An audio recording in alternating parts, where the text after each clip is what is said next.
Hai semuanya, apa kabar? Di video kali ini saya mau coba jawab pertanyaan dari teman-teman yang nanyain yang akad KPR BTN mulai Januari tahun 2020 sampai 2021-2022 hari ini, apakah berkesempatan mendapatkan subsidi bunga margin KPR BTN ini atau yang banyak disebut juga subsidi PEN. Sebelum kita bahas lebih jauh, buat yang baru mampir di channel saya ini, please buat subscribe dan tekan tombol lonceng ya, karena saya selalu update mengenai subsidi BTN. Oke, balik lagi ke pembahasan. Jadi, pertanyaan apakah yang akad KPR BTN itu di bulan Januari 2020 sampai hari ini 2021-2022 apakah juga berkesempatan mendapatkan subsidi bunga margin KPR BTN ini atau subsidi PEN? Di sini nggak akan saya langsung jawab ya teman-teman, tapi saya akan jelaskan dulu. Kenapa saya jelaskan dulu, nggak langsung dijawab? Bukan berarti saya mau bertele-tele, namun supaya teman-teman dengerin dulu penjelasannya, jadi nggak keburu salah menyimpulkan.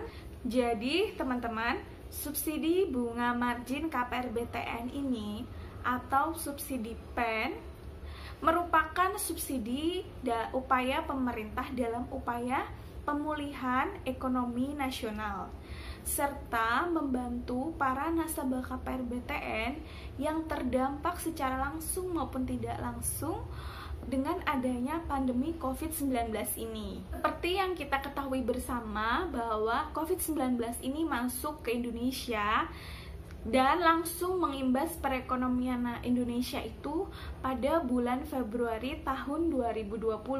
Dan mulai saat itulah dimana yang awalnya banyak sekali masyarakat yang kondisi ekonominya tuh baik-baik aja, dalam arti cukup makan, bekerja lancar, terus bisa ngangsur KPR, bisa ngangsur yang lain-lain, semuanya itu lancar. Tiba-tiba itu langsung kayak terimbas, langsung pada kolaps karena banyak sekali gelombang PHK ya.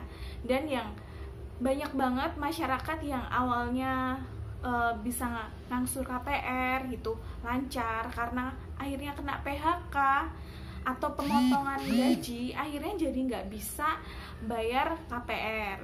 Banyak yang akhirnya ngajuin penangguhan tuh, tapi banyak juga yang udah ngajuin penangguhan tapi itu susah untuk disetujui oleh bank. Selain itu, di tahun 2020 karena kemampuan ekonomi masyarakat yang menurun, terus pada kesulitan bayar KPR, angsuran ini dan itu, akhirnya pemerintah itu menurunkan suku bunga bank yang tadinya itu di atas 10%, ada yang 11, ada yang 12 gitu suku bunganya, terus turun di bawah 10%, turun menjadi 7,25%. Nah, penurunan itu kan cukup signifikan dan banyak sekali. Nah, tapi sayangnya saat itu juga nggak berarti terus angsuran nasabah KPR itu pada turun ya. Yang tadinya misalnya contohnya saya nih, bunga KPR saya itu 13,25%. Dengan adanya penurunan suku bunga ini bukan berarti terus suku bunga KPR saya tuh turun jadi 9% atau 7% atau 8%, enggak begitu. Pasti juga banyak para nasabah KPR di tahun itu yang seharusnya turun juga nggak turun kan, banyak banget. Ya sempat berapi-api, kenapa kok seharusnya harus turun bunga kredit, kenapa ini nggak turun juga? Padahal di berita manapun udah digencar-gencarin bahwa suku bunga bank itu turun, tetapi kenapa nih suku bunga KPR saya tuh nggak turun-turun juga? Dan akhirnya saya ngajuin take over dong, tapi ternyata waktu itu untuk take over itu susah banget, jadi saya mau pindah dari bank BTN ke bank lain, tapi susah banget ternyata karena selama corona kualifikasi yang dipercaya sama bank itu hanya mereka yang bekerja di sektor kesehatan dan waktu itu kayak pegawai negeri gitu ya, pegawai negeri dan sektor kesehatan. Nah sedangkan saya ini kan di luar sektor kesehatan atau pegawai negeri, jadi di sektor swasta susah banget. Akhirnya yang seharusnya itu saya tuh lancar bisa pindah karena kan melihat riwayat kredit saya bagus, tapi nggak bisa pindah karena persyaratan itu. Dan akhirnya saya mikir nih, kenapa pemerintah kok nggak nurunin suku bunga bank yang harusnya turun. Jadi akhirnya saya bisa menarik kesimpulan bahwa kalau misalkan suku bunga KPR masyarakat itu semuanya langsung diturunkan, otomatis pemasukan negara itu akan berkurang banget kan. Padahal di saat itu negara sedang berusaha untuk gimana sih ngasih stimulus ke masyarakat supaya mereka bisa tetap bertahan di masa pandemi ini. Nah, negara tetap butuh pemasukan. Nah, akhirnya teman-teman, di tahun 2020 itu ada program namanya PEN, Pemulihan Ekonomi Nasional, di mana ini memberikan bantuan kepada para nasabah kredit. Ya, ada yang kredit di BRI, ada yang di PNM Kar, terus salah satunya juga nasabah kredit KPR BTN. Nah, kenapa sih KPR BTN ini yang dikasih? Karena memang teman-teman, dari semua bank itu suku bunga tertinggi itu ada di KPR BTN. Kalau selain BTN itu suku bunganya tuh lebih rendah, paling di angka 10%, 11%. Tapi seperti yang saya cerita tadi, di BTN itu suku bunganya tuh sampai 13%. Nah, melalui program pemulihan ekonomi nasional ini, yang seharusnya suku bunga KPR masyarakat itu turun, tapi nggak turun juga, akhirnya kita diberikan subsidi bunga margin KPR, yang diberikan secara bertahap. Nah, itu mulai bulan Mei 2020, sampai hari ini bulan Oktober tahun 2021 ini diberikannya. Cuman beda-beda bulannya dan bertahap. Nah, karena subsidi ini diberikan kepada para nasabah yang terkena dampak pandemi COVID-19, maka perhitungan dari pemerintah itu, subsidi ini hanya diberikan oleh nasabah KPR yang per tanggal 29 Februari tahun 2020 itu sudah jalan 1 tahun KPR. Karena apa? Bagi mereka yang ambil KPR sebelum tahun 2020 di bulan Februari ini, mereka itu mengalami shock, kaget banget dengan adanya corona ini, pandemi ini. Karena yang awalnya mereka kondisi ekonominya baik-baik aja, tiba-tiba kena PHK, pemotongan gaji yang akhirnya berimbas pada mereka kesulitan bayar angsuran. Jadi, di sini saya bisa jawab, untuk yang mengambil KPR di tahun 2020 yang akad KPR tahun 2020 sampai hari ini di tahun 2021-2022 itu tidak berhak mendapatkan subsidi bunga margin KPR BTN ini. Atau mungkin ini nanti ke depannya mungkin akan diperbaharui atau mungkin akan berubah ya jika pandemi ini masih memanjang. Mungkin nanti kriteria penerima ini akan berubah.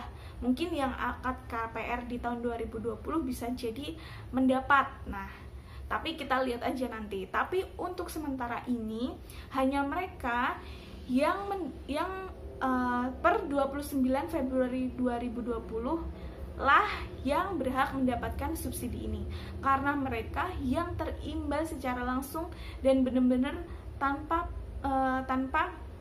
persiapan ya soal pandemi ini. Lalu muncul pertanyaan, loh memang kita yang ngambil KPR di tahun 2020 dan 2021 ini nggak berarti kita terimbas pandemi? Ya nggak juga, pasti mungkin kalian juga terimbas, cuman bedanya ini. Kalau kalian yang ambil KPR di tahun 2020 sampai 2021 ini, kalian ini logikanya gini, di masa pandemi kesulitan seperti ini, di mana orang buat beli makanan aja ada yang susah beli makan, tapi kalian masih mampu untuk ambil KPR di masa pandemi ini. Artinya apa? Artinya adalah kondisi finansial ekonomi kalian itu siap dengan adanya pandemi ini. Jadi kalian sudah percaya diri bahwa saya mampu, pekerjaan saya tuh nggak akan terimbas, akan baik-baik aja, atau saya masih ada cadangan pemasukan dari mana-mana selama pandemi ini. Itu bedanya. Jadi untuk yang ambil KPR sebelum Februari 2020 itu bener-bener shock karena mereka nggak ada persiapan soal adanya pandemi ini. Tapi buat yang ambil akad KPR setelah Februari 2020, mereka itu sudah punya preparation sendiri, persiapan sendiri menghadapi pandemi ini dengan mereka berani memutuskan ambil KPR.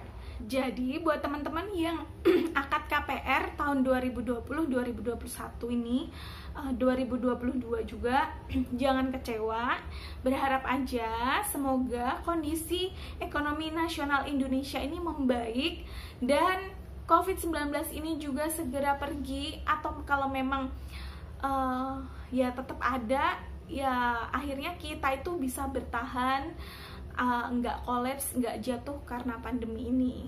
Semoga. Tapi kalau misalkan memang kemungkinan terburuknya ternyata ini masih panjang, COVID-19 ini, pandemi ini, semoga saja untuk kriteria penerima subsidi bunga margin ini akan diperbaharui oleh pemerintah. Jadi yang seperti ambil KPR, akad KPR di tahun 2020 itu masih bisa berhak mendapatkan subsidi ini. Jadi segitu teman-teman penjelasan saya, semoga ngejawab pertanyaan teman-teman. Makasih udah nonton video ini sampai selesai. Jangan lupa untuk klik like kalau kalian suka, komen kalau kalian masih ingin bertanya. Oh iya, buat kalian yang punya pertanyaan seputar subsidi ini, kalian boleh ya buka deskripsi video ini, karena saya ngejelasin banyak tentang subsidi bunga margin ini di kolom deskripsi video ini. Please buat subscribe-nya dan tekan tombol loncengnya. Makasih udah nonton sampai selesai, sampai jumpa.